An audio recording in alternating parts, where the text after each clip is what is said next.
Last but not least, special friends and colleagues from the US and from Amsterdam, our colleagues from the CARP Center. I think you will introduce yourself and the concept of CARP to our other guests. First one is Jennie Keohane from University of Baltimore with the paper Holding Out for a Hero, the rhetorical battle over the National Garden of American Heroes in the United States. Jennie? The floor is yours. Okay, are we good? I'm not sure why Hendrik came up here. Oh, there we go. Okay. Hey everyone, good to see you this morning. This is the title of my presentation, but as Andre mentioned before I jump in, I want to take a quick second and tell you a little bit about the CARP Lab. So we are an interdisciplinary sort of loose collective of scholars who study character assassination and reputation management. We were founded at George Mason University as a collaboration between GMU and Martijn at the University of Amsterdam, but our home disciplines include rhetoric. I'm a rhetorical critic. Martijn's an ancient historian. Eric is a political psychologist. And Sergey, who is unfortunately not with us today, studies public relations. And so we've published a couple of books on character assassination and reputation management. Are really excited to be here. Obviously, there's a lot of overlap between character assassination and scandals, especially in today's hyper-mediated climate. Last thing I guess I'll say is that we love collaborating with our colleagues at the Scandalogy Research Initiative and are very excited to be here. We are hosting our own conference on character assassination and illiberalism in Amsterdam, actually in June. And so the call for papers will be circulated next week when we return, but pay attention to your various listservs because we would really love to have you all there. Obviously, lots of overlap among the scholarship that we've seen here with character assassination. Excellent. But also we define that term relatively broadly and welcome historical, theoretical, empirical approaches. So just like Scandalogy, the CARP tent is big enough for all. So, all right.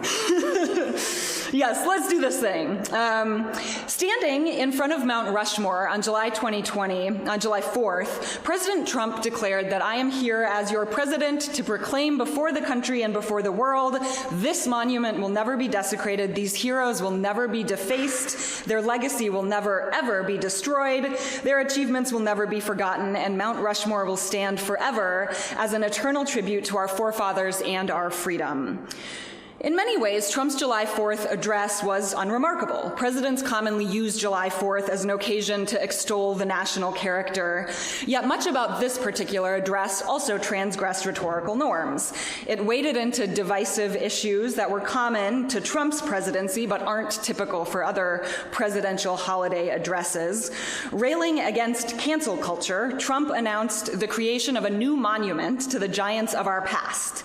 I am, he stated, signing an executive order to establish the National Garden of American Heroes, a vast outdoor park that will feature the statues of the greatest Americans to ever live.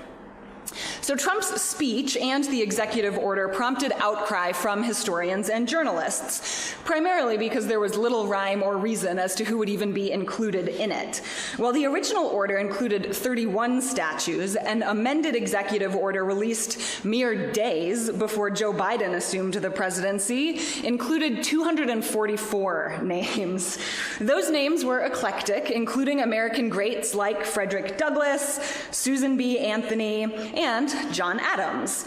The list also included celebrities like Kobe Bryant, filmmaker Alfred Hitchcock, who was actually born in the United Kingdom but did end up becoming an American citizen, football coach Vince Lombardi, and Jeopardy host Alex Trebek, who was born in Canada but also secured U.S. citizenship eventually. Other members of this garden had been roundly discredited, such as Christopher Columbus, who was neither American nor ever actually set foot on the soil that is now the United States, although he did initiate an Atlantic slave trade and murder thousands of indigenous people. The garden will never be built. Biden revoked the executive orders after taking office, and it seems likely that Trump knew that the garden would never come to fruition. So why go to the trouble to propose it and to wield the bureaucracy to support it? This presentation identifies battles over interpretations of history as a key locus of political scandalization.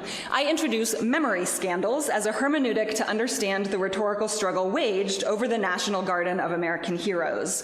I argue that the garden provided a way to struggle over the meaning of the country's history and the very nature of history itself. For Trump and his allies, rhetoric supporting the garden asserted a singular truth with a capital T to be found in history, while attributing political motivations to other historical narratives. The garden's opponents primarily sought to label the maneuvers Trump used an unmasking tactic that largely failed to effectively engage with Trump's brand of antagonism. I offer this argument with the hope of uniting scholarship on character assassination, political scandals, and public memory rhetorics. From here, this presentation will next lay out a framework for understanding memory scandals, then I'll analyze briefly each side of the controversy before providing my conclusions. Public memory, an interdisciplinary scholarly field, posits the power of the past to define social priorities. So powerful are the messages emanating from historical interpretation that scholars of character assassination have identified memory erasing as a form of character attack used in political struggle. Such an attack can occur in the form of defacing statues or taking monuments down, as is happening across the United States and in other post-communist societies. And obviously, these actions often generate scandals. Scandals, as we know, are integral to how culture is publicly practiced. They occur in all societies and all time periods throughout history. Since public memory is just that, public and collectively shared, memory scandals are a subset of talk scandals. A social constructionist perspective on scandal and a deep attention to the cultural context aligns with rhetorical inquiry, which asks how speakers persuade audiences in particular contexts. So rather than merely classify the Garden of American Heroes as a scandal based on some objective measure, I ask how the rhetoric surrounding the garden evidences a scandal frame. Moreover, I identify what rhetorically constitutes a memory scandal in the battle over historical interpretation. Memory scandals are becoming more and more common in the 21st century United States, and scholarship on public memory has recognized a churn in the U.S. memorial landscape, goaded by a need to reckon with the legacy of slavery and other modes of state-sanctioned violence. From tagging Confederate statues with graffiti to demanding their removal and reckoning with their residual memories, publics demand more inclusive commemoration. In Thompson's terms, then, we might say that the values and norms that underlie public commemoration are being contested. Thus, as public memory churns in the United States, groups have asked what stories are being told, to what end, and for whom. I argue that the National Garden of American Heroes is a response to such a memorial churn, rhetorically calibrated for Trump's audience. So this brief introduction to these three overlapping fields of inquiry, scandalogy, public memory, and character assassination, sets the stage for why the battle over the National Garden of American Heroes is important. And so let's talk a little bit about Trump's rhetoric on the garden. So over the course of these two executive orders and his July 4th address, Trump made the case for the National Garden of American Heroes. He himself built a scandal frame based in a rhetorical style of trolling. This rhetorical form allowed him to antagonize his opponents, provoke outrage, and define the American character allegedly objectively. Trump identified a clear enemy among leftists seeking to change norms of historical remembrance and condemned them for failing to uphold the American character. While Entman notes that the media and elites typically craft and circulate scandal frames, it should come as no surprise, given Trump's love of attention, that he himself would use such a frame. The term troll initially referred to a disruptive form of online antagonism, often done anonymously, while trumpeting the power of free expression. Yet, as Hedwig Lieback notes, trolling in political communication focuses more on provoking outrage, establishing itself as speaking from an outside position to counter an allegedly totalitarian opponent, and to trigger the political sensitivities of their opponents and thus cause outrage on the other side. And this actually should sound like a lot of what we've been talking about with journalism today. Taken together, it seems clear that Trump wanted to raise a rhetorical scandal with this project, and the rhetoric of trolling is well suited to accomplishing those ends. So the announcement of the Garden, first, antagonized Trump's political opponents. The project was offered as a harsh corrective for those misunderstanding the messages of U.S. history. Trump was clear in defining those opponents. In our schools, our newsrooms, even our corporate boardrooms, there is a new far-left fascism that demands absolute allegiance. The language of obedience evokes Soviet communism, a traditional foil to the American freedom-loving lifestyle, and it also recasts fascism as a tool of the left. Make no mistake, this left-wing cultural revolution is designed to overthrow the American Revolution, Trump continued. Again, the language of cultural revolution situates this in the specter of communism, which is why I called this section the Cold War troll. All of this is a very Cold War rhetorical cast. Trump specifically defined what he saw as the components of that cultural revolution, desecrating and taking down statues. Our nation is witnessing a merciless campaign to wipe out our history, defame our heroes, erase our values, and indoctrinate our children. Angry mobs are trying to tear down statues of our founders, deface our most sacred memorials, and unleash a wave of violent crime in our cities. I think it's also useful to point out here that the angry mob, who's our enemy here, is implicitly racialized. Trump often situates and uses the idea of the inner city to demonize blackness. Trump constituted his audience as patriotic Americans who took pride in the history of their country. Every American family should cheer with delight, and every American patriot should be filled with joy because each of you lives in the most magnificent country in the history of the world. Sorry, y'all. So he's describing here the events of 1776, and it's no accident that he mentions the year 1776 several times throughout the speech as a potential counter to the 1619 Project, which is a New York Times investigation that stipulated the centrality of the slave trade to American identity. This would have been a rousing call to an audience that saw themselves as patriotic Americans seeking to celebrate the founding of the greatest nation in the history of the world. Trump also grounded his contextualization of this controversy over American history in cancel culture terms to provoke outrage among his target audience. Second and finally, though, Trump spoke as though he possessed the sole historical truth. Speaking in objective tones about alleged fact allows trolls, but also Trump, to position themselves as emotionally stable and distanced masterminds. Historical truth was to be celebrated, not criticized or used to spur critical conversations. So Trump narrated the stories of the presidents whose faces were on Mount Rushmore, Washington, Jefferson, Lincoln, and Teddy Roosevelt, sadly no Hamilton for reasons we now know. Today, he said, we will set history and history's records straight. Tonight, I tell you, and most importantly, the youth of our nation, the true stories of these great men. Casting himself in the role of a teacher, Trump explained, Lincoln won the Civil War. He issued the Emancipation Proclamation. He led the passage of the 13th Amendment, abolishing slavery for all time, and ultimately his determination to preserve our nation and our union cost him his life. If you know much about American history, you know this is a vastly simplified narrative, and Trump got rid of portions that would undermine hero worship of Lincoln, such as how, despite his opposition to slavery, Lincoln did not believe that Black Americans and white Americans could live together in harmony. He then went through the rest of the three presidents on Mount Rushmore in a similar simplified, celebratory fashion. So Trump used trolling rhetoric in the South Dakota speech that suggests a desire to foment a scandal over American history. He used language deeply grounded in antagonism that crafted and set enemies against his definition of American character. He then claimed to tell the truth of American history as he offered simplified narratives of American giants. So Trump's scandal frame spurred a negative reaction from leftist commentators who took his bait. Responses to the Garden largely used a rhetorical strategy of labeling, which sought to unmask Trump's rhetorical maneuvers. First, commentators labeled the Garden as a last-ditch attempt to win a culture war as the 2020 election approached. An editorial from cultural critic E.J. Dionne in the Washington Post pointed to the context of the pandemic that continued to rage alongside widespread unemployment. Trump has decided that what he can give white middle-class voters whose support he desperately needs to win back is a culture war.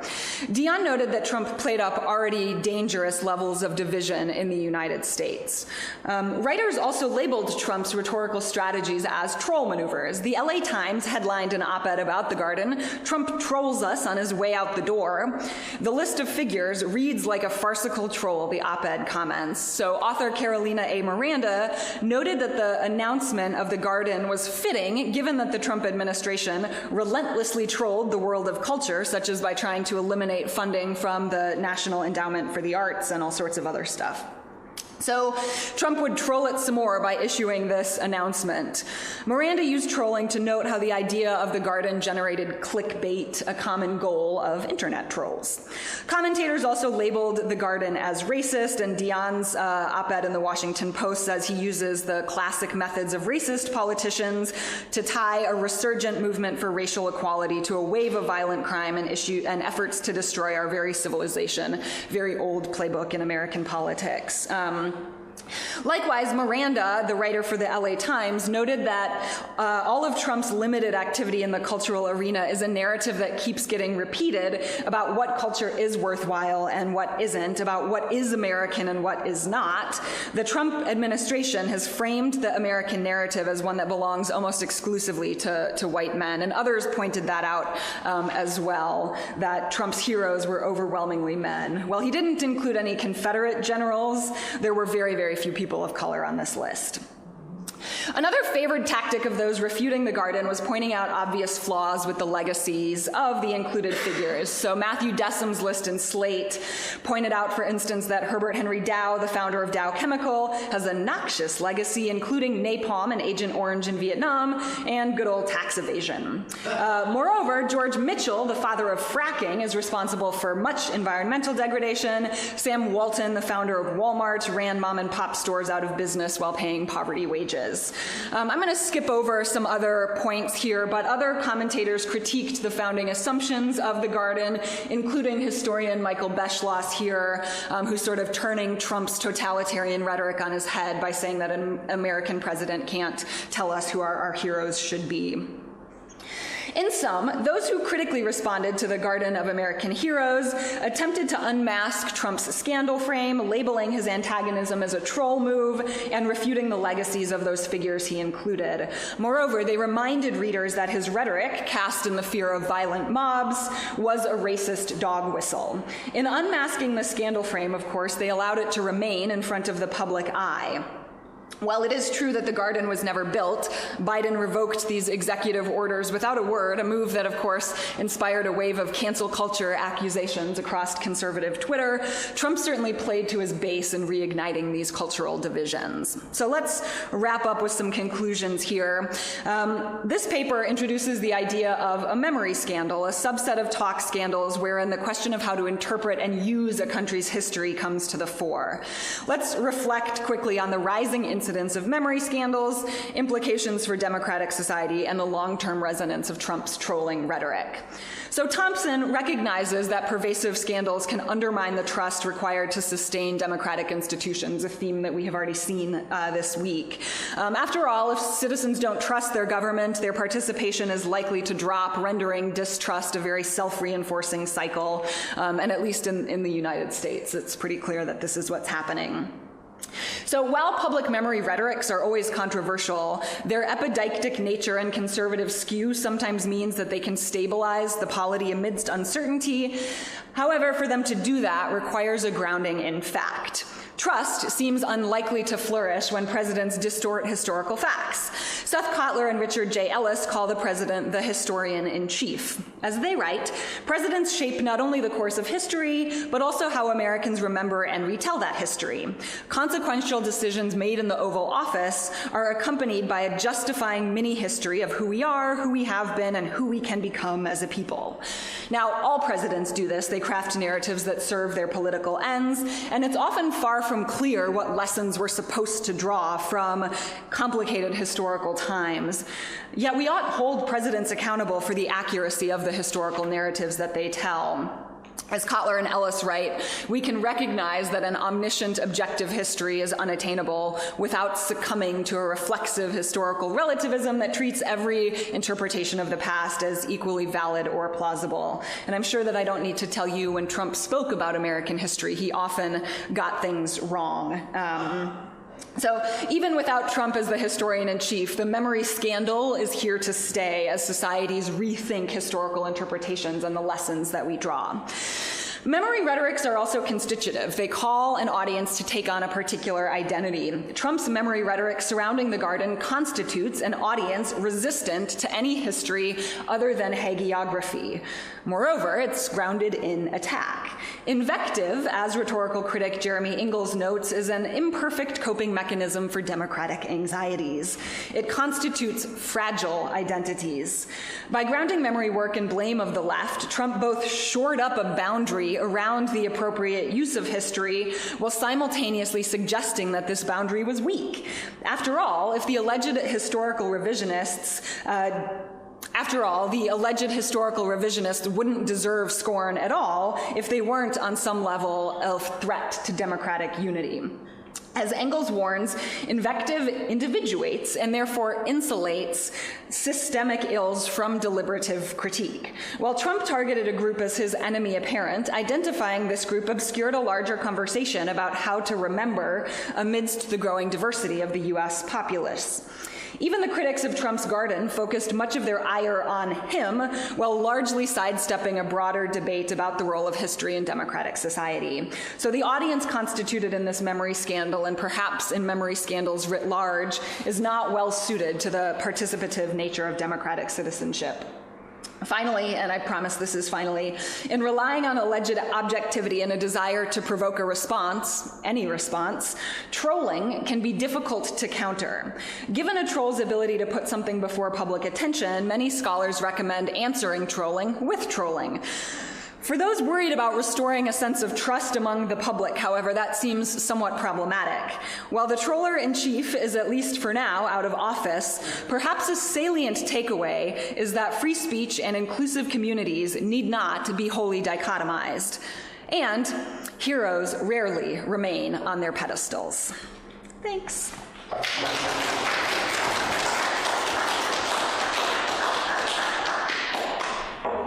Thanks a lot, Jennie, for this interesting lecture. Next one is Martijn Icks from University of Amsterdam, also a CORP member, and he will talk about a historical topic.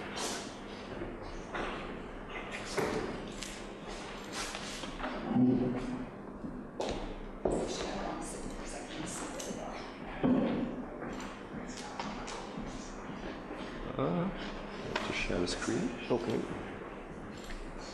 Now it should work. Yeah, it does. Good. Well, Jason took you back to the 18th century. Let me now take you back to the 1st century AD, to the Roman Empire, and in particular to the reign of the Emperor Domitian, who reigned from 81 to 96. Nowadays, he is counted among the bad emperors of Rome, so he's in the same list as the likes of Caligula, Nero, or Commodus. And the question I'll be tackling in this presentation is how he got to be a bad emperor. How was the reputation of Domitian negotiated? And what different parties were involved in that?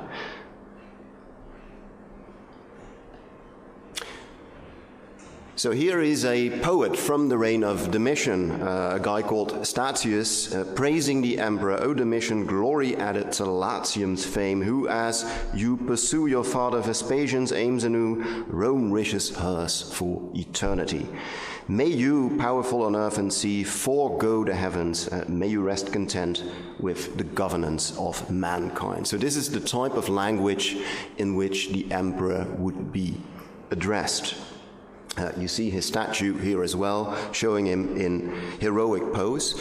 And as an emperor, you can say that Domitian was very much a kind of superhuman figure, with a lot of emphasis on grandeur and pomp and circumstance.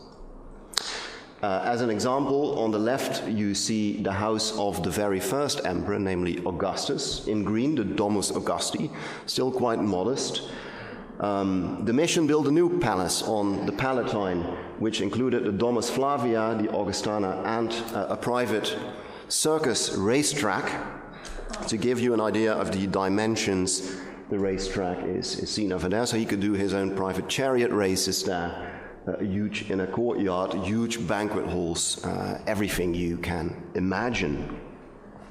And it was not just the palace that was superlative, it was basically everything about Domitian's reign.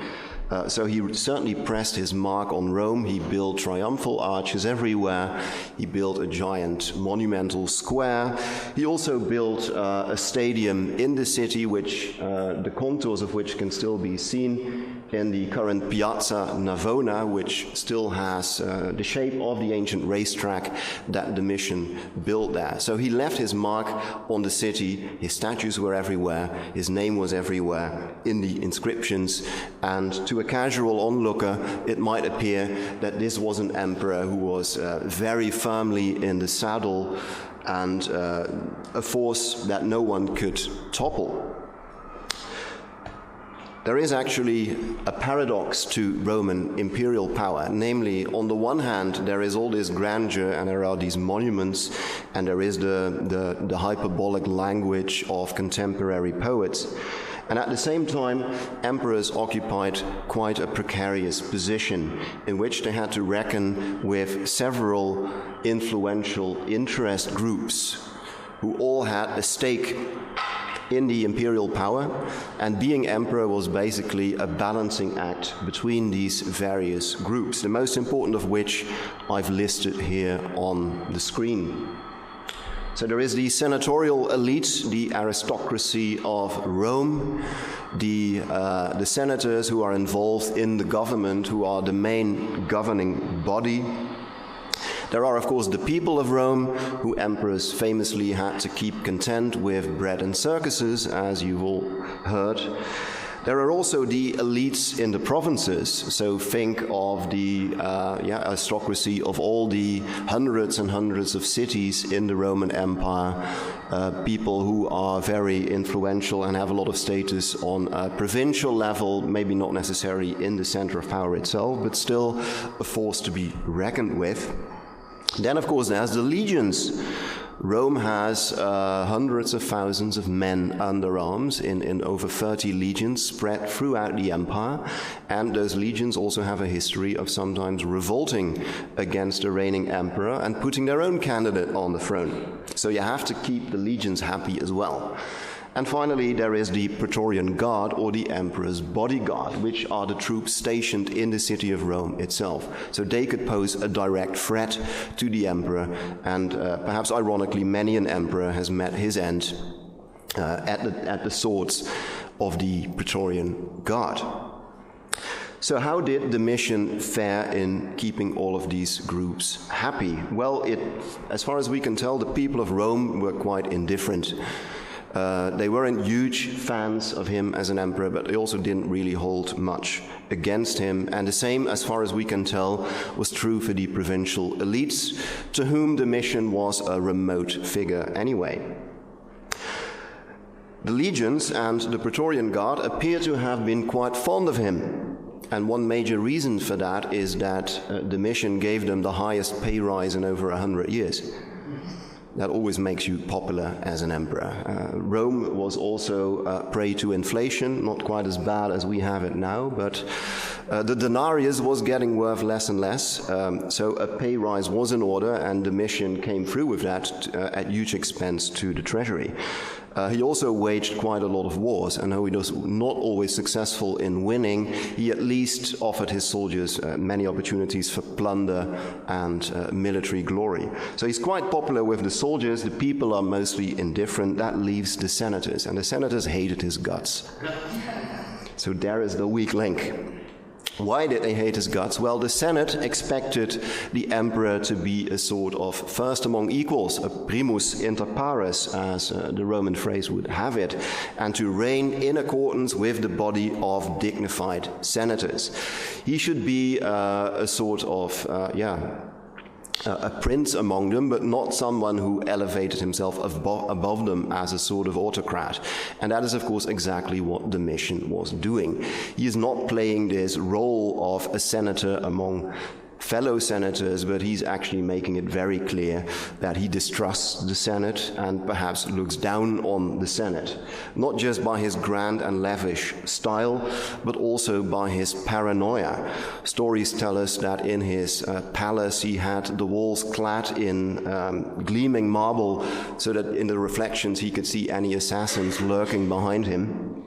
And he didn't trust the Senate one bit, and many senators were actually executed in the reign of Domitian. So rather than cooperating with the Senate, he is constantly confronting the Senate, and he is constantly downgrading senators and making them feel very uneasy and very unsafe. So relations between these two groups are quite tense.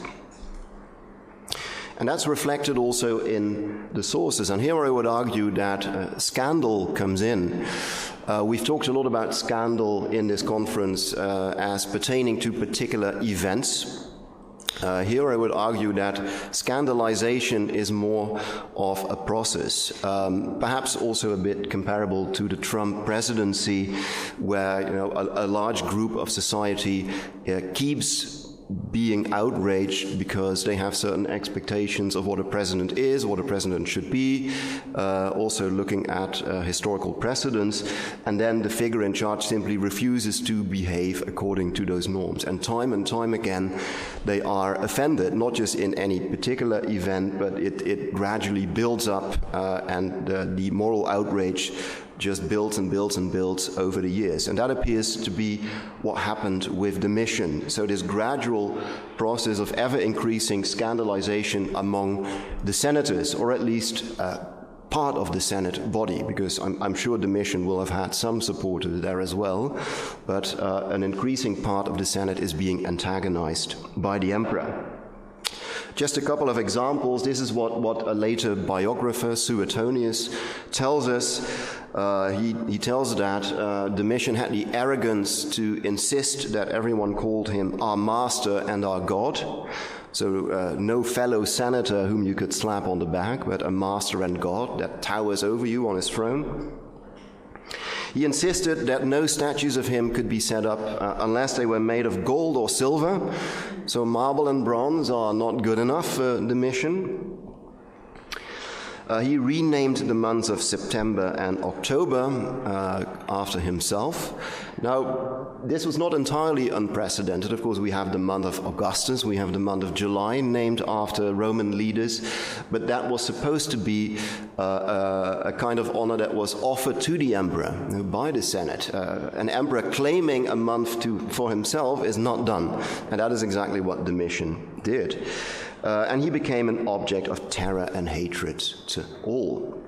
So inevitably, Domitian had to go. And I called this paper The Many Deaths of Domitian, because if you keep count, he's going to die 3 times.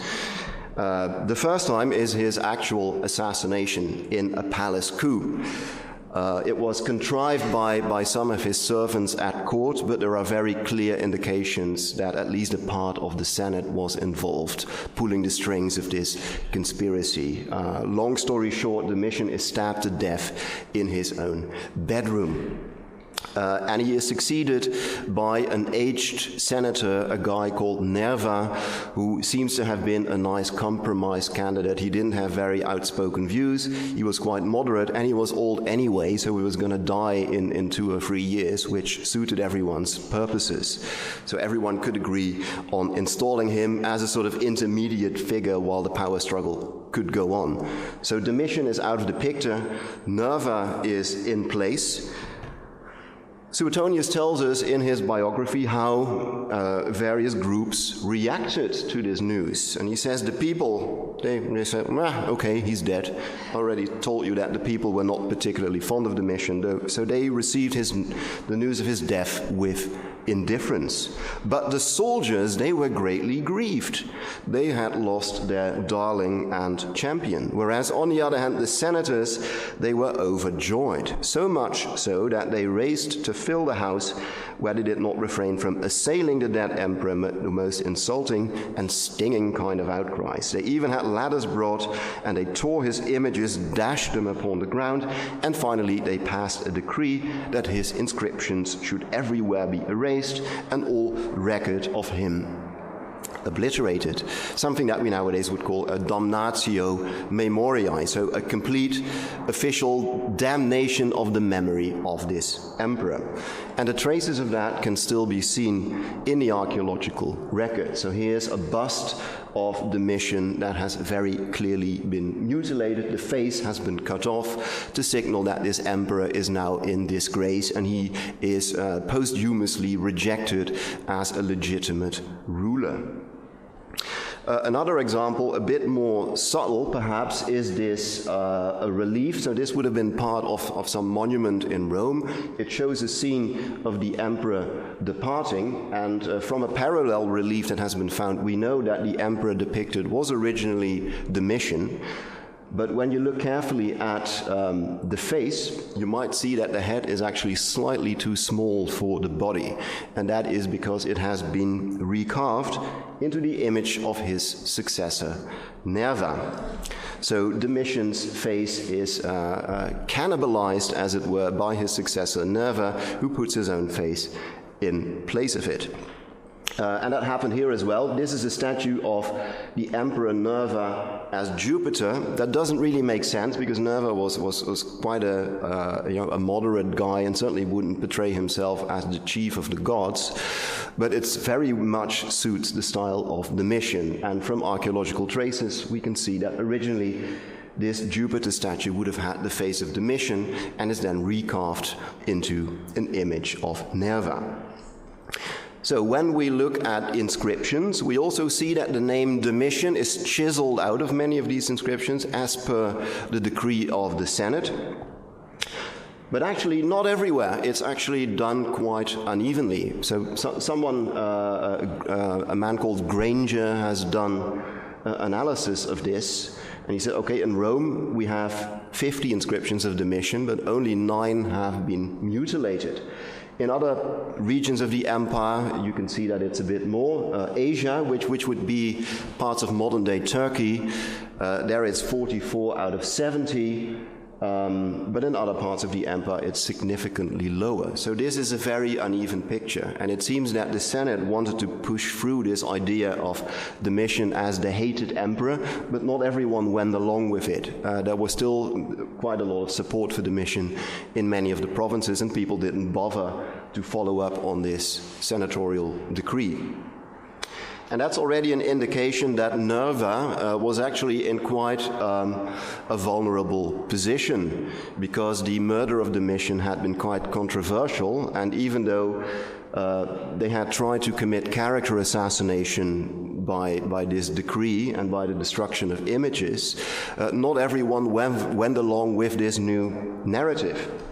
In fact, things get so bad that the Praetorian Guard, the bodyguards of the emperor, revolt against him, and they insist that the murderers of Domitian are brought to justice.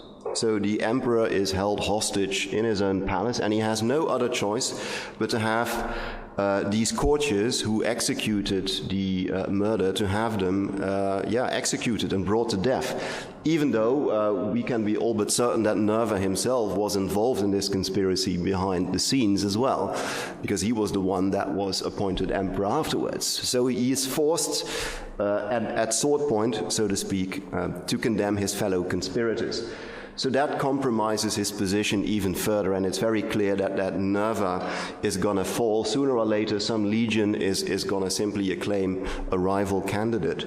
So what does he do? He tries to be ahead of them, and he appoints his own successor. He adopts a man called Marcus Ulpius Traianus, better known as Trajan, a very successful commander in the field, general of legions, war hero, not involved in a conspiracy because he was far away from Rome, and so for everyone an acceptable candidate. And indeed, Trajan is adopted as the heir. A few months later, Nerva blissfully dies, and Trajan can take over and becomes one of the greatest emperors in the history of Rome, or at least that's what the records tell us. So, to briefly recap, there is a scandalization of parts of the senatorial elite against this autocratic style of rule of the emperor, who refuses to respect and cooperate with the Senate and keeps pushing the boundaries of what they think is permissible. That leads, well, firstly to his assassination and then to a posthumous character assassination campaign, but that actually just polarizes the political climate. Especially it polarizes the army and the Praetorian Guard, who do not at all agree with this new narrative of Domitian as the bad guy. So the new regime, represented by Nerva, is forced to do concessions, which weakens the position of the emperor. Yet still, in the long run, history is written by the victors, because under Trajan and his successors, the story of Domitian's reign is chronicled by biographers like Suetonius, who was probably active a few decades after Domitian's death, and later also by other Roman historians like Cassius Dio. They have the final say, and they confirm this narrative of Domitian as an evil tyrant. So that even hundreds of years later, whenever an emperor is murdered, the catchphrase is that he was Saevior Domitiano impurior Nerone, more savage than Domitian, more foul than Nero. Thank you.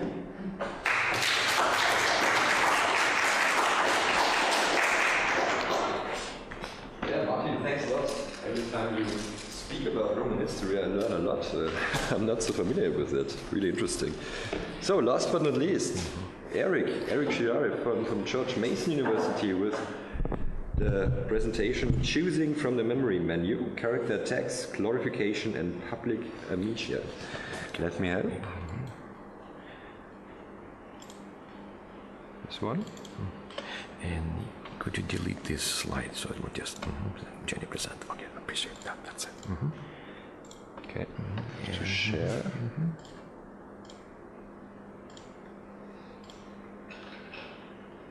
Okay. Awesome. Thank you so much.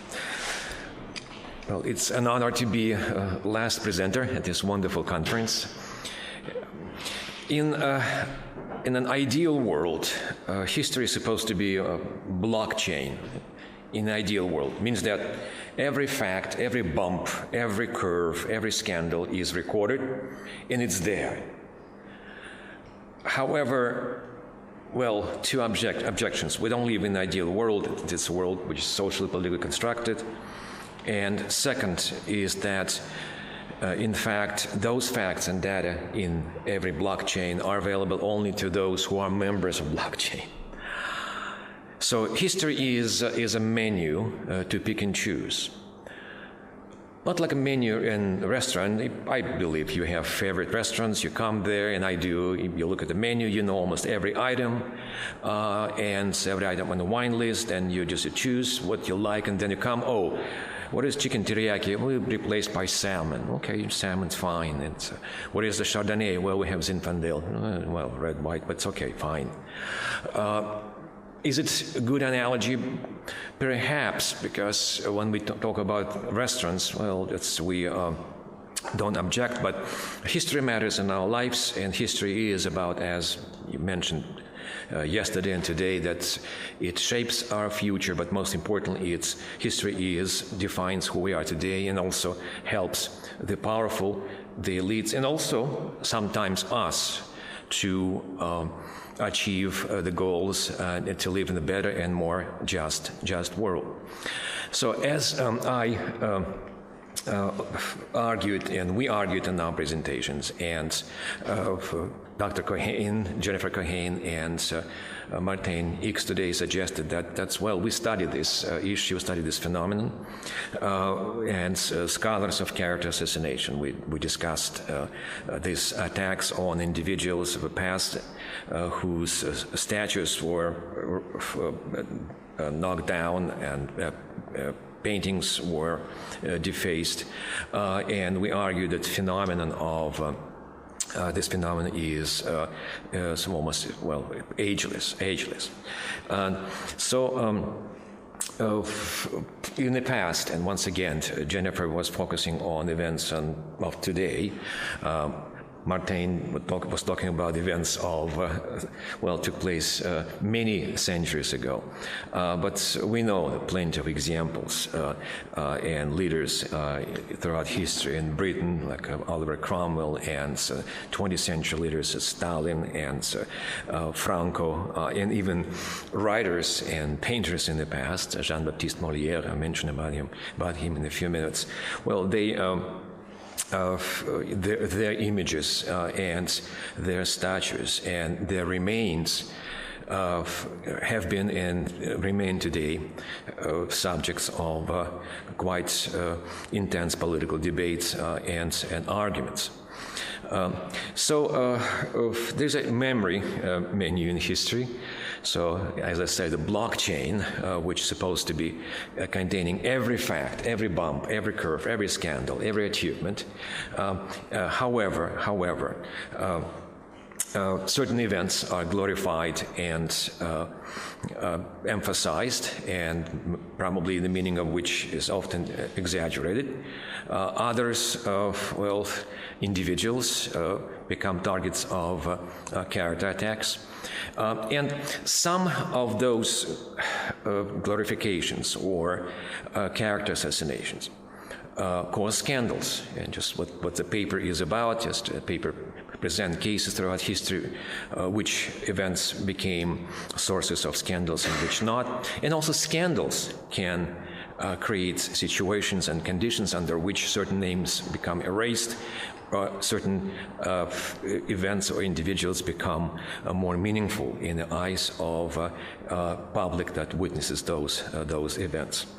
So major goals, of course, and also paper argues, is not necessarily to be objective or to somehow restore truth, although those arguments are often offered, but it's about mostly to advance immediate strategies like victory in upcoming elections, or long-term but political objectives right there. So advancing own interests. And this is how politics work, and this is how our life's functioning. That's again, just we try to advance our interests.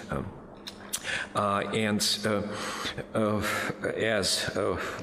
we keep fighting, and again we heard throughout the conference and especially today that the names, accomplishments and achievements of individuals are questioned through the physical removal, amendments, editing, or erasing those thoughts and ideas. Well, the examples are plentiful. We talk about removal of statues of Lenin in former Soviet Union and in Russia, which continued in Ukraine, especially after the beginning of serious problems between Ukraine and Russia. So just essentially every statue of Lenin had been removed from Ukraine. Central picture represents head of statue of Joseph Stalin. It was in Hungary in 1956. when the Soviet troops occupied Hungary just to suffocate and destroy the uprising or revolution in Hungary in 1956. And more contemporary events a couple of years ago, right, was in Britain a statue of a slave trader. Colton was just simply, knocked down from pedestal and just went down to the sea right there. So just it's, again, those examples are plenty in paper, just categorizes them in several subcategories and present them in a historical perspective. We know about those famous or infamous redactions or removals of images from pictures. Picture just left corner, lower side of a slide represents Leo or Lev Trotsky. Essentially, he was number 2, second in command in the Soviet Union after the revolution in 1917. When he became a figure, fell out of favor of Stalin, his images have been removed from official photographs. See a picture in the middle. It just officially appeared in textbooks or in films during Soviet Union times, but without Trotsky right there. He was essentially second person. And I put this an arrow to show this empty space right there, what his picture was. One of the notorious leaders of what used to be, but later known as KGB, Nikolai Yezhov, right there. Just you see, it's later on he was essentially charged with treason and then faced firing squad. It's just normal practice of communist leaders. And see after his death, just a picture of Stalin, and there's a person who was second in command, Molotov, behind him, but there's no Yezhov, just empty spot. So, and the picture on the bottom became an official picture in Soviet textbooks, if it was published there.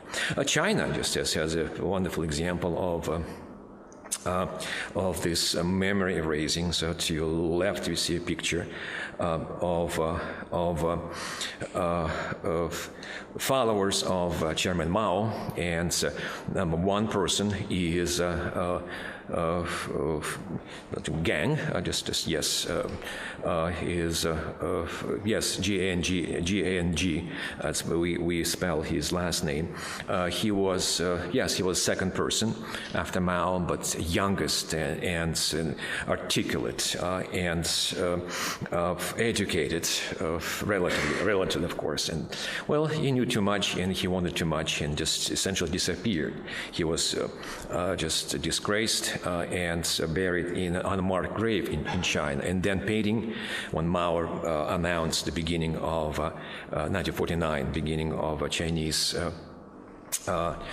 People's Republic of China. So just gang is just disappeared from the picture after he was character attack and politically destroyed and then physically destroyed in early 1950s. Interesting enough that the person in blue is Confucius, right? Supposed to be just standing there. Later on in the 60s, Mao Zedong launched a campaign of criticism of Lin Biao and Confucius. Basically, Confucius was supposed to be condemned every Chinese student, and just pictures remained there for some reason, but again, Confucius was not completely destroyed. He was criticized by the Communist Party in China. I mentioned, and you heard about probably this ongoing debate in France about Jean-Baptiste Molière, about his burial in Pantheon, where all national heroes, France, buried right there. And so, but why? What's the problem? Just let's move it. Well, the practice of digging up corpses and removing them and just bringing back is eternal. Once again, and so it served political purposes. One of the debates here, was he a great writer or was he a royalist? He was both. In arguments of opponents, and President of France is a big proponent of this idea, but opponents suggest no, just we bury only Republicans, with small r there, just those who stood for the Republic. And Jean-Baptiste Molière was not necessarily just supporting the democracy. He was a royalist, and there's no place place for him right there. So it's again talking about where remains of this person would be is about also debates about today. It's also about political power. I believe those who dislike President Macron, they disliked his idea as well to place Molière into pantheon. Some heroes are brought back from the dead, again using that example. The picture which I want to show to you is 2005 reburial of notorious, used to be for more than 70 years, General Anton Denikin, who died in England in immigration, but he was one of the most successful leaders of the White Army, fighting against the Red Army during the revolution, and he died essentially in disgrace, in poverty, and in all books in the Soviet Union, Denikin was portrayed as the monster of all monsters. And here we go, Putin and just one of the priests right there, the Russian Orthodox priest, standing behind, and just sort of Putin laid flowers to the new grave of Denikin, very honorable place in one of the monasteries. And this is one of those pictures. See, it's scenes from 1920s. And you notice that's I put an arrow right here. So this is a portrayal of Denikin as a disgusting creature right here, just attacking poor people, killing them. Notice this, the flag. It's tricolored, just was a flag of a white army. Today it's official flag of Soviet Union, of Russia. Sorry, just for the slip of a tongue, but just I think it's you know what I mean. One important monument event that Putin also initiated, allegedly, for what it's worth, it's the erection of a monument to Alexander III, Russian emperor, known to be one of the most conservative emperors compared to relatively liberal Alexander II and Nicholas II and others. But yes, this is symbolic meaning, and this is quite kind of telling story that Putin preferred to have new monuments of monarchs, of emperors to be put erected and placed in very honorable places. So, as we put it in previous publications, the bad, the ostracized, and then the marginalized and smeared, or those who character attacked, and other canceled, but often get great attention quickly about, and they're just a random selection of individuals, writers, for example, and from at least from one region in Europe, Vasily Aksyonov, Václav Havel, and I put names of the individuals. And Alexander Solzhenitsyn and Svetlana Alexeyevich, one of the recent Nobel Prize winners in literature. Well, they stood against the regimes, and they were condemned officially, expelled from countries, jailed. That's Havel and others. Solzhenitsyn was forced to migrate to the United States, but that generated even greater interest to their work and to their legacy. For example, during Soviet Union, 70s, 80s, to keep a book by Solzhenitsyn, he's the third in a row, this photograph, was considered a criminal offense. Criminal, not just a misdemeanor, criminal offense. So it's just basically, you're a criminal if you keep a book of his, especially the Red Wheel and others. And Svetlana Alexeyevich here to the right, she is a vocal critic of Russian politics rather, and she writes about memories of World War II, about Holocaust, but also criticizing contemporary Russian politics. Well, her name is not there; her name is not even mentioned, and a Nobel Prize committee scorned by Russian media because of saying, well, they're selling out to Americans and Europeans because they want to just somehow return to criticism of Russian politics. But interest actually grows. That if you cancel, if you erase, in fact, especially young people, it's always warn individuals who discuss cancellation. So you cancel somebody, you remove from mentioning those. Younger people will be more interested in those individuals and discover what is happening. In authoritarian systems, of course, of character attacks, public scandals, if they take place, may backfire. It's a hidden backlash in authoritarian systems, and a paper mentions about this. But in democracies, there are more public, greater chances for public backlash and revolt against those who tries to attack past. However, it depends on momentum. Of course, as we say, it's a choice, a political choice, momentum. Of course, historical perspective. As I put here, all the papers on this panel, well, the papers, well, three of those.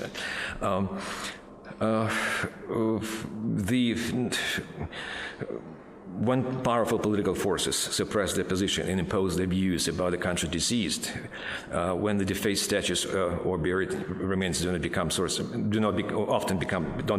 of scandal. However, when political opposition remains strong and when it comes back to power years later, while attempting to reinstall the statues and rebury their dead, then scandals are likely to emerge. The point is that authoritarian leaders always keep their grip on power and also on people, and the citizens have very few choices, to revolt or to present something as a scandal. In democracies, we have definitely more choices for that. Pictures on the bottom show that it's a Chinese campaign against renegades to the left, then of course defacing of a statue of Churchill near the Westminster Hall in London. Here we see it's I think Benito Mussolini, of course, and to the right you see a painting of Putin, just smeared. If you do this in Russia these days, again, it's a criminal charges against you. Well, some countries have these laws against criticizing public officials or smearing their names, but Russia has probably harshest laws compared to most other countries. Character attacks as well as scandals commonly definitely attached to public memory, public opinion, value judgments, and of course specific interest. And I believe that when we study scandals, we create this wonderful blockchain which allows us to keep as many facts as possible, every bump, every positive or negative development.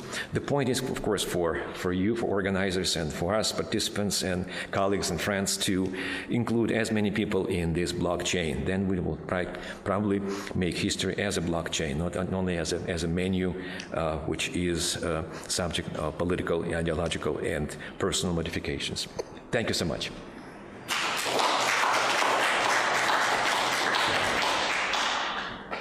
Thank you. So, our friends, and now we are opening the discussion.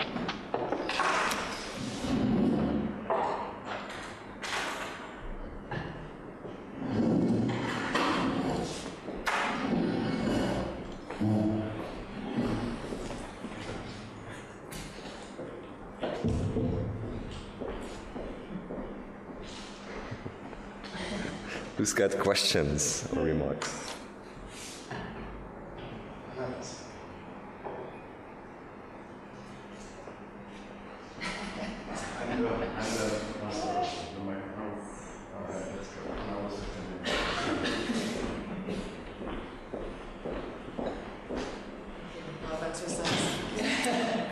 Hi, thank you very much for those presentations. They're very interesting, and how they're interconnected it was done gorgeously. Thank you. I have a question for you, Jennie. So you mentioned trolling, answering trolling with trolling in the cases you presented, and I was wondering, where did you see such responses within the George Floyd protests, and did it work? Yeah.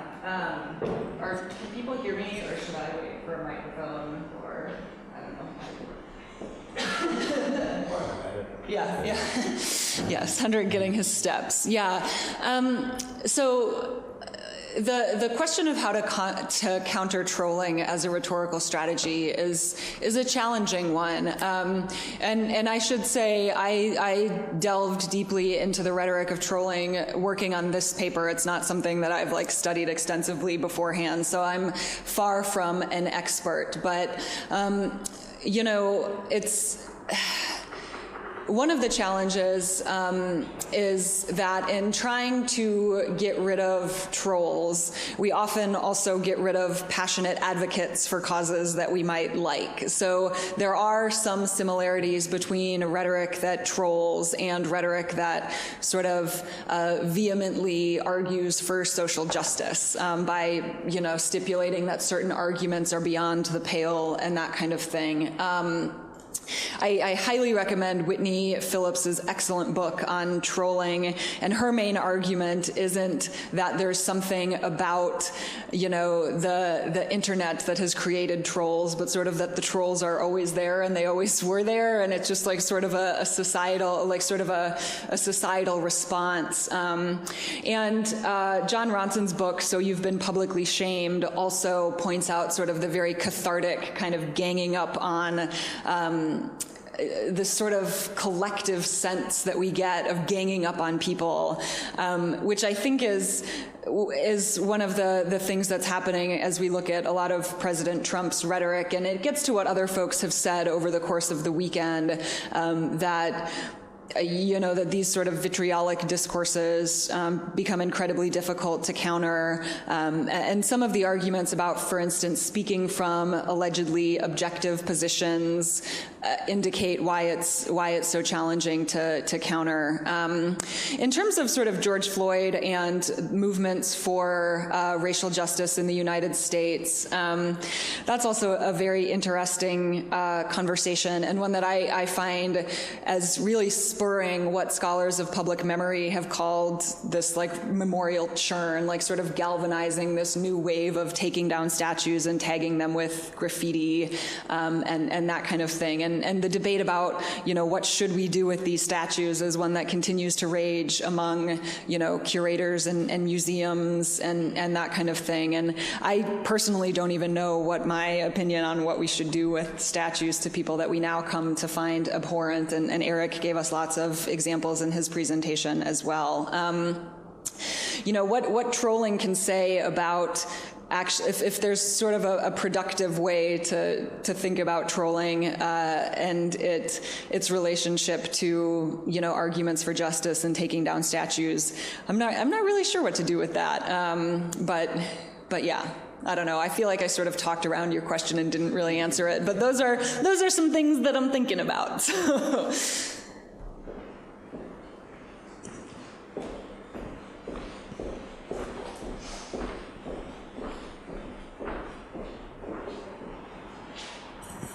So this question is kind of a combination for Jennie and Martijn. Jennie, I love the hermeneutic of memory scandals. I love public memory and blah, blah, blah. And then Martijn, you mentioned how scandalization is a process. So one of the things you were talking, Jennie, about how, memory scandals and so forth, and I think of, certainly there's all kinds we could think of. The textbook scandals in the United States, there's all kinds of stuff about public discussion in Japan is the same kind of, and anyway, it sounds like that a lot of, and maybe in your hermeneutic, does memory scandals have to happen for an event or a specific object? And if that's the case, then Martijn, how do you write that with the notion, because of scandalization as a process? Can they work symbiotically? I'm sure they can, but I'm wondering if you've thought about how that might work in your configuration between the two, because certainly the scandalization of Domitian is not the event in terms of his certainly his reign, but it's not, usually it's one specific event, case study or something like that. I'm just wondering how you guys thought about squaring the circle, because it sounds like the three of your panels with this notion of history and memory and so forth is part of potentially a project that could go forward in talking about this. And I know you guys have done books in the past about character assassination and so forth. I'm just wondering if you see any kind of symbiosis between the two, how you maybe think about memory scandals, Martijn, how the scandalization process, that kind of stuff.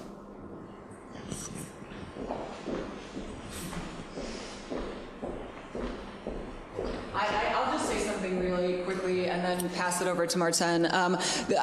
To sort of directly answer your question, I would say, like, no, we don't actually need a physical object. I mean, you know as well as I do that as rhetorical critics, we need a text of some kind. And so most public memory scholars in the field of rhetoric are drawn to some type of memory place or what we would call more generally memory text, of which Hamilton the musical is an excellent example. But I think that, so like most rhetorical critics, I'm drawn to particular memory texts, whether they're objects, museums, for sort of ease of study. But I would not say that there has to be some type of like object to spur a memory scandal. I would say that sort of an evolving process, or sort of what folks on Twitter today call the discourse, can be, you know, the process of creating a memory scandal. There doesn't need to be something more concrete. Yeah, I think when you talk about discourse, an important part of the discourse of Roman imperial power were these statues and visualizations. They were probably more important than texts, actually, which is why this process called damnatio memoriae is such an important thing, because it makes it clear for everyone that the narrative is being rewritten. So I also don't think this is a case of erasing from trying to remove someone from the public memory altogether. It is rather a case of what we call disgracing, showing that someone who previously was held in honor and esteem that picture is now reversed, and they're now actually in disgrace. So you might even leave the mutilated statue up for a while, or you leave the empty place where it stood, so that people are constantly reminded of the fact that this used to be where Domitian stood, and now he's gone, or now he's defaced. And that in itself, I think, is an important discourse, certainly when you're dealing with a populace that was to a large extent illiterate. I mean, sure, you can write history, and in the long term that has the most impact, because that's what we still read now, and that's what shapes our image of Domitian. So, oh, he was a tyrant because Suetonius tells us that he was. But for the people in Rome, I think, and in the empire at the time, what really brought home this message was the fact that these statues are certainly gone or mutilated. As far as talking about a process goes, I mean, perhaps you could argue that there's always one drop that makes the bucket overflow, and in the case of Domitian, that may have been the fact that he insisted on being called Dominus ad Deus. That certainly appears to have caused a lot of gnashing teeth among senators. But I mean, just that one thing wouldn't have cut it. It was the process of one outrage in the eyes of the senators, at least, you know, one outrage after the other, and that builds. And then there is a point where they say, okay, enough's enough. But it's not really triggered by one single event.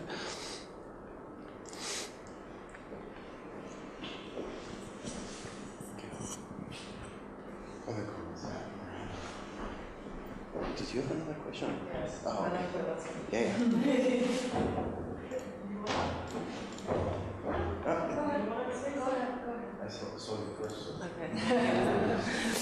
Thank you. This was very interesting. All three presentations, really impressive. And I was wondering about, while I was listening to your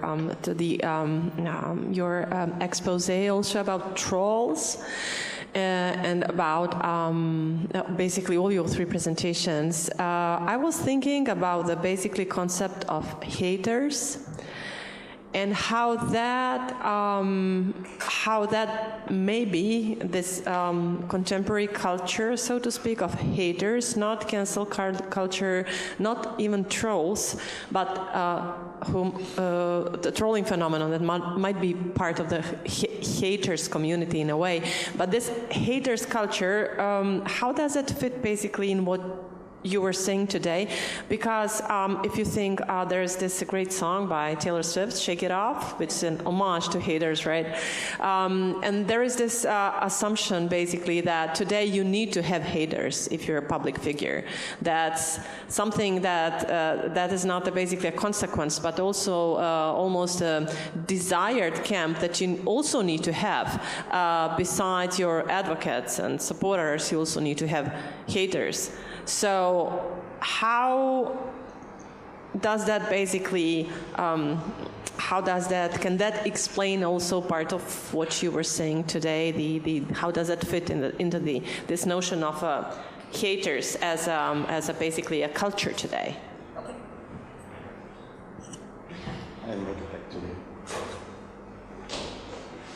Yeah, that's great. And I love any time that we get to talk about Taylor Swift. I think you're right, and I think you've really hit the nail on the head of something that's important for populism as a rhetoric or as a rhetorical style, that you do need to have haters. And I think that also gets back to, we were talking yesterday a little bit about authenticity, right? The idea that the folks who just come out there and say what they say and don't worry about political correctness and the other sort of notions of political decorum that causes, a lot of folks to see them as relatively odious and boorish figures and that kind of thing. The hater is definitely a part of what trolling is about. It's trying to sort of resurrect this community of haters, and when you can say that, and when the haters come out of the woodwork, then you can say, oh, you guys are just so sensitive. So it really sort of continues to feed the cycle, which is, I think, one of the challenges with figuring out what to do when this antagonism and this sort of trolling, because I think Hedwig Liebeck is one of the few that I've read who indicates that it's not just about like people posting anonymously on message boards, but that trolling has actually become very much a political discourse today. And when that becomes sort of mainstream political discourse, it becomes very challenging to figure out, because you're right, the haters fuel the argument. So, Eric, something to add? Yeah. There is a substantial research in psychology of trolls, and 3 points. One, most people know, probably, yes, it's in single digits. Type of individual, a type of people who have sadistic tendencies. They like to see other people suffer. They like to torture. Second, they like to be anonymous. So just this voyeuristic tendency is there. So I do something and watch the reaction. And the third, which is less known in country, the type of individuals who really hate when other people have fun. Really hate when other people have fun. So, and just that's what, and doesn't just matter just political ideology or beliefs and causes. They really want to spoil for everybody and enjoy that. So think about 4, 5, 6% but there are thousands and thousands in the communities right there, and they will attack anybody, everybody. But as I said, shake it off, and I give Martijn the microphone. In the US, there's a site called Rate My Professor. And about 15 years ago, we paid attention because, well, what's my point? There's just whatever. And when people write, oh, Professor Shiraev, he's an idiot, and this, and oh, how? I'm not an idiot, and so I'm just complaining, and then realized that lots of professors hang out at this site. They write comments about each other, just to scorn, I stopped watching for 7 years. I don't care. I shook it off. That's it. Well, my ratings are high, but still, I don't like to see Professor Shiraev as an idiot. I know somebody wrote this. Somebody who just really doesn't want, to see whatever it is. Some people hate us, yeah, and some people for whatever reason. Some of us still read those comments. No, why would you do that to yourself? Yeah, I don't really have much to add. I mean, the Roman Empire is an absolute autocracy, so Roman emperors are not supposed to have haters. From the imperial perspective, if you're a hater, you're an enemy of the state. Nice. That's one way to handle the haters. Thank you. It really reminds me, like, if I'm just continuing this conversation for a moment, it reminds me of any scandal around any book or movie that, sales jump off, spike the moment something is banned, like Erica had in your presentation about the forbidden fruit phenomena, was just a lot of time conspiring about how, for example, in Israel, plenty politicians who expressed themselves about this book that portrays some love story between an Arab and a Jew, and how they never they need to ban it from schools and stuff, and then the memes go, well, the politician and the author of the book are like, okay, 50% on the profits. So yeah, well, my question is actually from my visual perspective.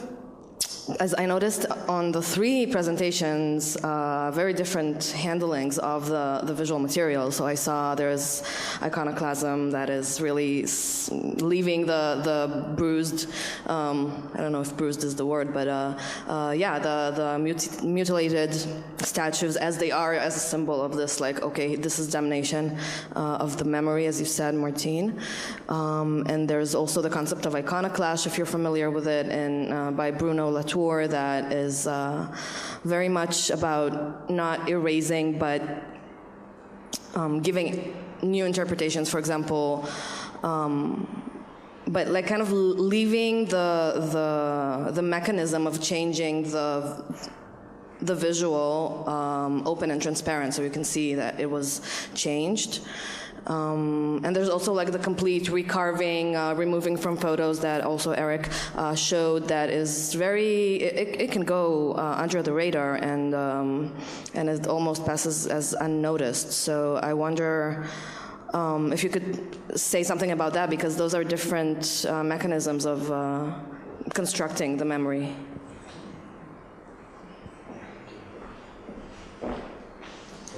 Yeah, okay, I can start. Yeah, that's a very interesting observation, and I think when you look at damnatio memoriae in the Roman Empire, you can see different strategies. Sometimes they leave a very conspicuous gap, so they chisel the name of the emperor out of the inscription, and that's just nothing. Sometimes they try to repair it and fill something else in. And the example I showed where the head of the mission is recarved into Nerva, you're right that could pass beneath the radar for many people. Whereas if you leave a mutilated statue in place for months afterwards, that sends a very clear signal, of course. Then you want to emphasize the disgrace. And in the other case, the emphasis is more on the new guy that has replaced the old guy. So you can see examples of both. And I think it's probably a bit of a spectrum in that regard. Yeah, I don't have much to add to what Martijn said. As a rhetorical critic, I guess I would just echo that, all of these different things have different rhetorical impacts. There's a really excellent piece by David Maxson, I'm forgetting the name of the journal, but he writes about when they take down the Confederate monuments and then just leave the empty pedestal, and he calls those like residual memories, because it is still sort of calling attention to the fact that something used to be here, and it becomes sort of a spur for a conversation about what that was. But yeah, certainly a different message than carving the name out. And so, I would probably want to look more on a case-by-case basis and think about, what contextually is happening here in order to understand the broader impacts of what all of these different things that you very expertly picked up on mean. Probably we can, develop the term, maybe it exists, the vulnerability to scandalization. So it's a cultural, psychological, political. There are some symbols that have probably universal meaning, and I've been to Jerusalem, and just when you look at the city, and it's special feeling right there. How can you vandalize that just in your mind, in your memory, when you see this just right there?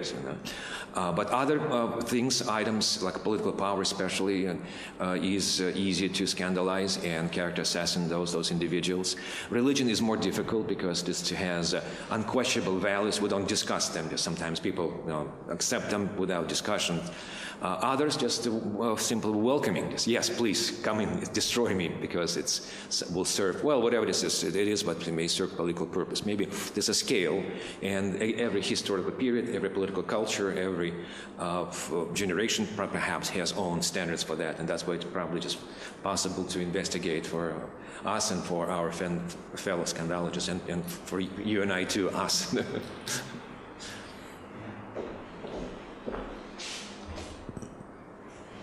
Very good. Other questions? Yeah. Question online. Yeah, perfect. Oh, you want to go with her on? Let's go with the online question first. Galina? Okay. Hello, everybody. First of all, I would like to thank all presenters for their inspiring and very interesting presentation. I have one question to Jennifer and to Eric. In your opinion, could voting procedures, voting, help to overcome or maybe to mitigate these negative consequences of memory scandals, or maybe these voting procedures could establish something like a public consent? What I mean, something like a referendum to vote who the hero is, who deserves a monument, for example.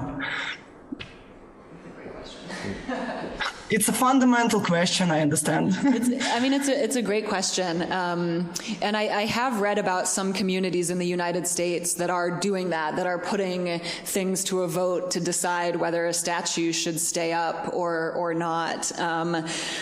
I think, it's clear with Trump's rhetoric in attempting to cast the folks in this garden as heroes that he was trying to provoke a reaction. Because I think as we in the United States continue to rethink and tell historical narratives, we are starting to move away from just sort of blatant hero worship and to recognize that our founding fathers, as we heard from Jason's presentation earlier, and, many of the figures that are very important to our nation's history have problematic pasts, especially in relation to slavery and, lots of other things therein. I think that procedures for thinking about what a community wants to do with statues make a great deal of sense. I also think we just sort of have to recognize that as history moves, so do our conceptions of what's worthy of praise and blame. And so to just recognize that this is sort of always going to keep happening. It seems to me, at least in the United States, that we're in a particular moment of reckoning that stems primarily from the resurgence of the Black Lives Matter movement and the death of George Floyd that has really pushed to, reckon with the legacies of the Confederacy and Confederate statues, which are all over the South in the United States. And so I think that memorial churn always exists, but that at least in the United States, it's like in a very hotbed right now. But I'm all for for procedures on voting and thinking about how to more transparently decide what's worthy of memorialization. On a lighter note, probably, Galina, will be a good idea to have a global museum of scandals where we put defaced statues and knocked out monuments, just and defaced buildings, and just we'll have this exhibit or this section of the museum. Thanks. Thank you. Do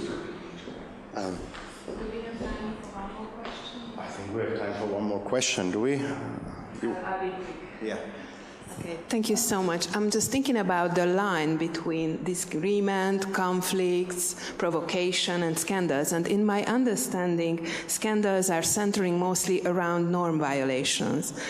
And scandalization is a kind of process which is to convince the audience that there is some kind of violation of social or moral norms. And I'm just wondering whether in the case of the National Heroes Garden, were there any mentions in relation to such kind of norm violation, whether or not they mentioned it? If yes, what was said about that? Thank you so much. Yeah, that's a great question.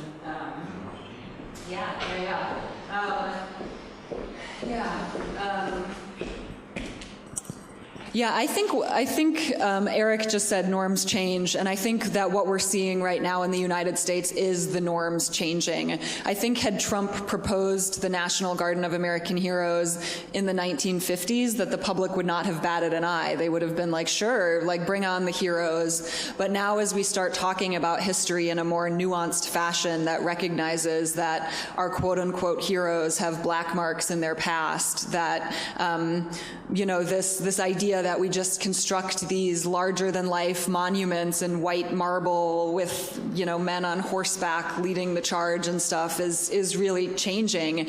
And more directly to your question,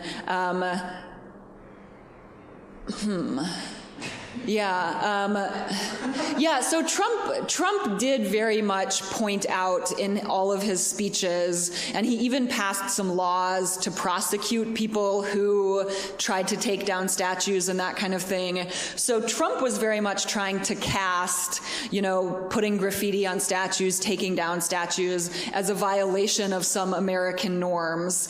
By contrast, the other side was starting to say, like, hey, look, you know, our norms are changing, and it's important that we recognize that.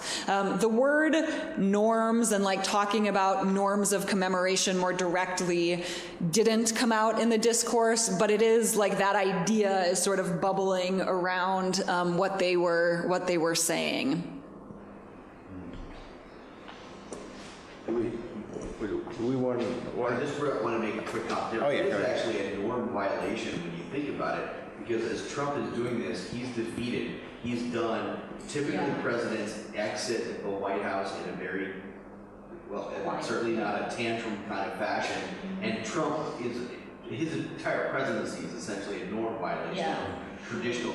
But as he's leaving and as he's exiting, he's not exiting in a normal fashion that even defeated past presidents have done so in a more solemn, kind of subtle way, allowing his successor to come into office and so on. So in that sense, when that person is proposing a battleground of heroes, he's basically I'm setting up a battleground that I'm going to continue this war, even though I know I've lost, but so forth. So I think there's that norm violation, absolutely, and the battleground of heroes, while it's a metaphor for his larger battleground that he probably sees after he's defeated his election. So there's seriously, I mean, his entire presidency is, but certainly there's a violation of those norms as you leave the presidency. Yeah, I hadn't really thought about that, but you're right. Like, he proposes the garden before the 2020 election, but then really doubles down on it after he's lost. Very interesting. Yeah, I think.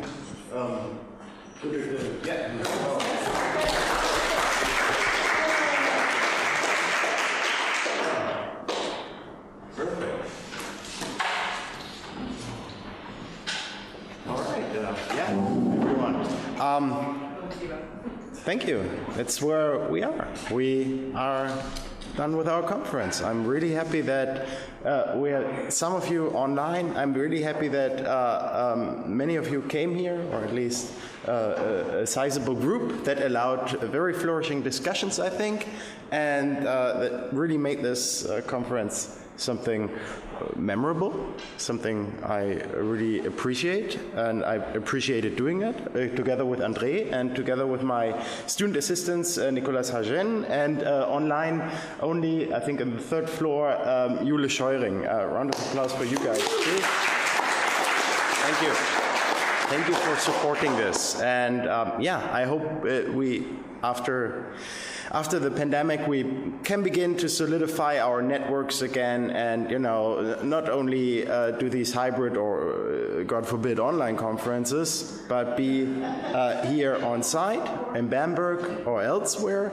And what we also plan on doing and continuing is publishing our work. And we encourage you to contribute to this. We want to bring out another collected volume. We'll get more information on that soonish. We plan to publish that next year. Just throwing it out there, probably with manuscripts due end of February, something like that. And we also plan a special issue with Mariana, and that could be also maybe doable next year. It's a special issue of a media study, a media studies journal, Croatian. And this will give us 2 channels to actually, make our research visible, and make it, keep continuing the work we do. So thank you for you guys being here. Thank you.